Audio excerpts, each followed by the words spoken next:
otra vez. Vamos a cerrar el tema de la autogestión con este video training. La última vez estuvimos hablando acerca de las primeras dos palabras de ponte las pilas, ¿recuerdas? Bien, retomemos. El acrónimo de pilas comienza por prioriza las actividades. Usa la regla del 80-20, o mejor conocida como regla de Pareto, que indica que el 80% de la recompensa proviene del 20% del esfuerzo. El secreto de priorizar consiste en identificar y aislar ese 20%. Una vez identificado, dedica el tiempo y esfuerzo en ese porcentaje. Pero una consideración antes. Parece mentira las veces que hemos escuchado eso de debes diferenciar lo urgente de lo importante. Y aún así sigo observando gente en las empresas que no sabe hacerlo. Vamos a compartir esta diapositiva para dejarlo un poco más claro. En esta matriz tienes el rectángulo rojo que indica lo importante, mientras que el azul indica lo urgente. Si te fijas, tanto las tareas como la actitud que se debe tomar en cada actividad son completamente opuestas. Por su parte, en verde tienes lo que es urgente y a la vez importante, lo que se debe trabajar de inmediato, y se diferencia totalmente de lo que no es ni urgente ni importante, que está en el rectángulo gris. Dicho esto, continuemos con ponte las pilas. La siguiente letra se refiere a identifica hábitos, actitudes y rutinas. Esta es quizá la acción más rica y compleja de todas. Requiere que seas práctico y flexible a la vez en la ejecución de las tareas. Implica la ejecución de tareas necesarias y la eliminación de actividades innecesarias. Asimismo, es requisito que te sacudas el tan extendido mito de la multitarea. El ser humano solamente puede hacer con eficacia una cosa detrás de otra. No comiences un trabajo y pases a otro dejando el primero a medias, ni tampoco hagas muchos trabajos a la vez. Incluye descansos, como mínimo 7 descansos de 10 minutos cada uno en una jornada laboral de 8 horas diarias. El ratio es 50 minutos de trabajo intenso por 10 minutos de descanso. Aprovecha tu hora de productividad biológica.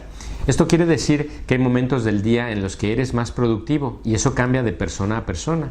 Identifica tu franja de productividad biológica y concentra tareas más complejas en ella. Recompénsate por tus logros, no solo por los grandes proyectos, también por los pequeños pasos. Eso genera balance en nuestra vida, nos divierte, es saludable e incita a la creatividad. Y hablando de salud, también recuerda que el descanso es fundamental para la productividad. Siguiente letra, L. Limita tu email, internet y móvil. Controla la tecnología, no dejes que ella te controle a ti. En su conjunto, el uso obsesivo del email y los móviles son responsables de casi el 40% de la baja de productividad. Por tanto, establece horarios de revisión del correo electrónico y especialmente evita usarlo como un servicio de mensajería instantánea. Respecto al móvil, desactiva la transferencia de datos para descartar Facebook, Twitter, WhatsApp y demás aplicaciones. Reactívalos en tus minutos de descanso y de preferencia solo si necesitas algo. El propósito del móvil es permitir comunicarte cuando te convenga a ti, no a los demás. Responde o realiza también las llamadas de forma responsable y evita navegar en internet para asuntos personales. Siguiente regla. Aprende a decir no. Decirlo con educación y tacto es más que correcto. Una solución menos dura, pero que no siempre es aplicable, es cambiar el no por el después. Hemos sugerido antes que intentes delegar cosas de tu trabajo. Por tanto, alguien más puede intentar delegar en ti o pedirte ayuda. Lo correcto es decir que no únicamente cuando no tienes tiempo realmente. Equilibra tus respuestas y sé flexible. También necesitarás la ayuda de quien te la pide en algún momento. Y por último, selecciona y usa herramientas de gestión del tiempo. Aquí se puede incluir una agenda, una checklist, timetables, cronogramas, etc. Y me olvidaba, lo más importante. Ponte las pilas, como cualquier otro método, es un entrenamiento, requiere disciplina y sabemos que no todos somos igual de disciplinados. Por tanto, nuestra recomendación es que comiences poniendo en práctica de manera honesta al menos 4 letras y según vayas controlándolas, ve incluyendo alguna más hasta que logres integrarlas todas. Te darás cuenta de que el esfuerzo al final del día será menor, harás un trabajo más eficiente, estarás de camino a ser un profesional que domina un aspecto de la autogestión y sobre todo te sentirás más orgulloso de los logros de tu trabajo. Espero que esta técnica te funcione como lo ha hecho con muchos de nuestros clientes, así que ponte las pilas. Y ahora haremos un breve esbozo de la inteligencia emocional. Para algunos muy fácil de entender, pero para muchos muy difícil de poner en marcha. Las emociones están presentes en todas las relaciones humanas y por ende en diversos aspectos del trabajo, como el tipo de personalidad, la forma de comunicarnos con los demás, la manera en que hacemos la toma de decisiones o nuestro desenvolvimiento trabajando en equipo. Pero, ¿qué es la inteligencia emocional? A continuación tienes 3 conceptos de ella, todos válidos, pero nos quedaremos con el tercero. Conocer a tal nivel tus emociones y las de los demás para que seas capaz de hacerlas trabajar a tu favor. Para conocer las emociones es más fácil agruparlas en familias. Se suelen agrupar en 4 principales. Tenemos la familia de la tristeza, cuyo objetivo es la introspección, la de la alegría, que busca la vivificación, la del miedo, cuya meta es la protección, y la de la ira, que tiene una finalidad defensiva. Y cada finalidad comprende una serie de emociones. Aunque hay quienes afirman que hay emociones buenas y emociones malas, no hay nada más falso. Las emociones son simplemente emociones, ni buenas ni malas. Otra cosa es que sea deseable o prudente mostrar una en determinados momentos o no. De hecho, es uno de los propósitos de la inteligencia emocional. ¿Y por qué es importante saber manejar las emociones? La mayoría de las empresas líderes están evaluando competencias que tienen que ver con diversas emociones. En mayor o menor medida se coincide en evaluar las siguientes 5. Autoconocimiento, autocontrol, automotivación, empatía y habilidad social. Muchas de ellas te sonarán de cuando vimos la entrevista por competencias en el módulo 1.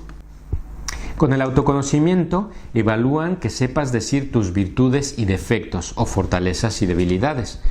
Si respondes lo típico, como decir soy puntual, responsable y trabajador, saben que no te conoces.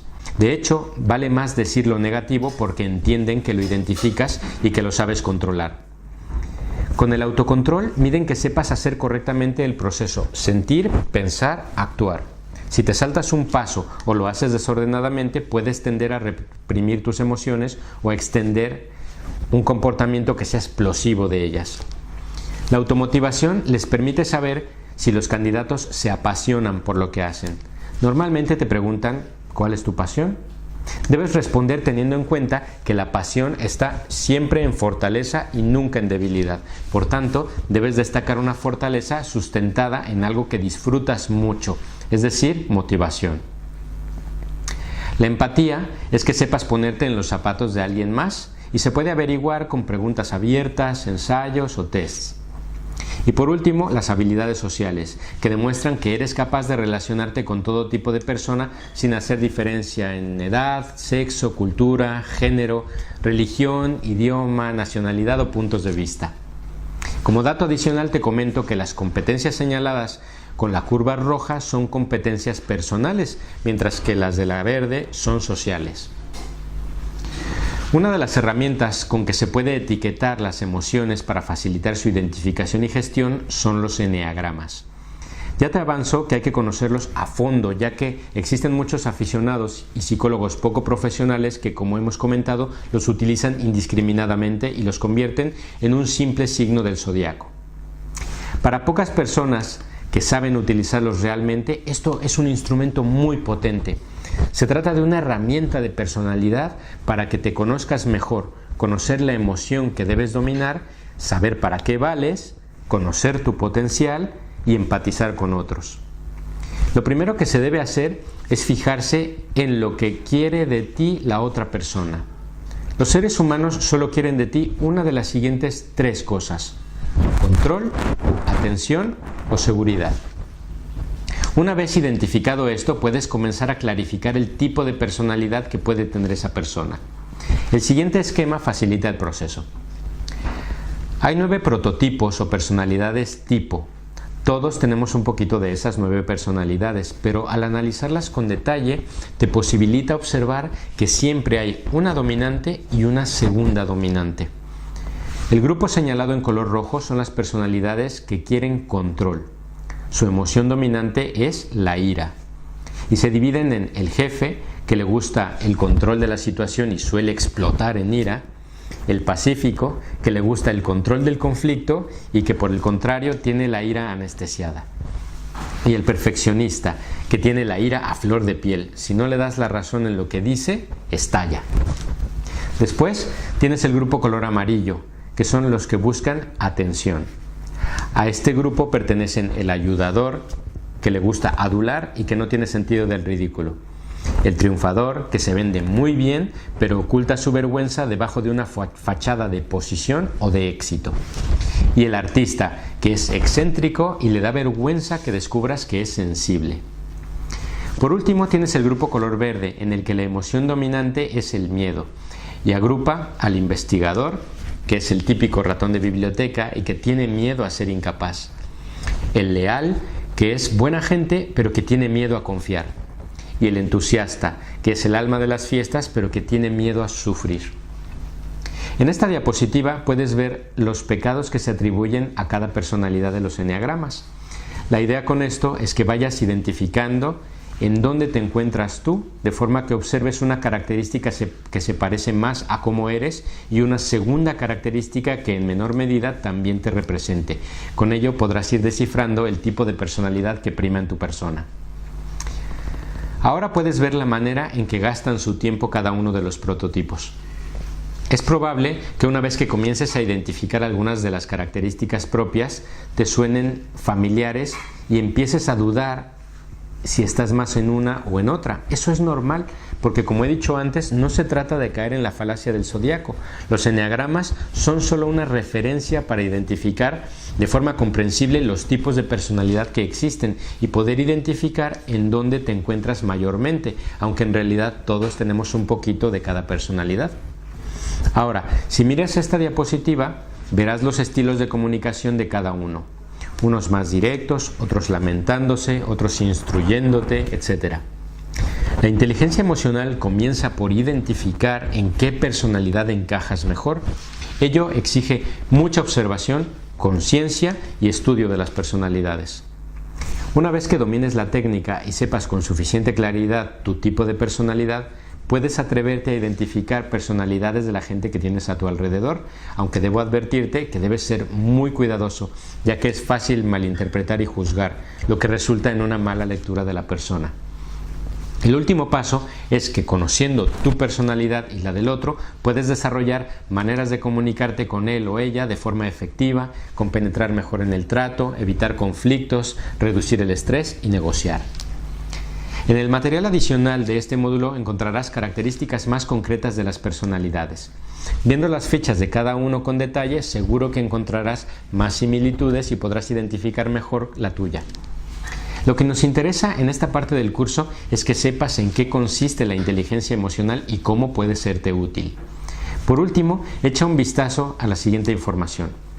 En ella tienes los eneagramas señalados con flechas. Si puedes situarte en el que consideras que es el tuyo, verás que hay un tipo de personalidad que te equilibra y otro que te desequilibra. De la misma manera, tú equilibras a un tipo de personalidad, pero desequilibras a algún otro. Por ejemplo, si eres el leal, desequilibras al pacífico, pero el triunfador te equilibra.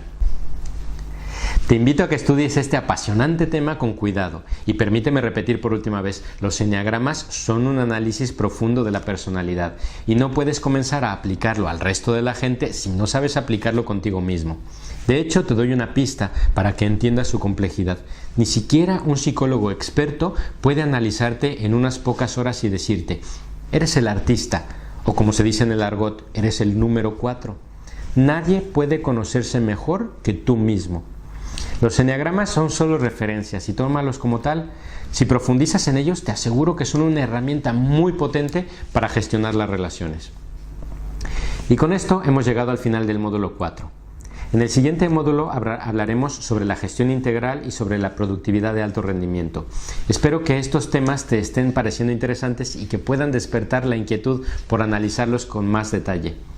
Te recuerdo que cuentas con el foro de comentarios donde podrás encontrar información en caso de que te surja alguna duda. Además, tienes mi correo electrónico donde con gusto responderé a todos tus comentarios y preguntas.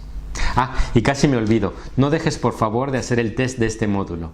Como imagino que has hecho los demás con éxito, seguro que con este tampoco tendrás ningún problema para superarlo.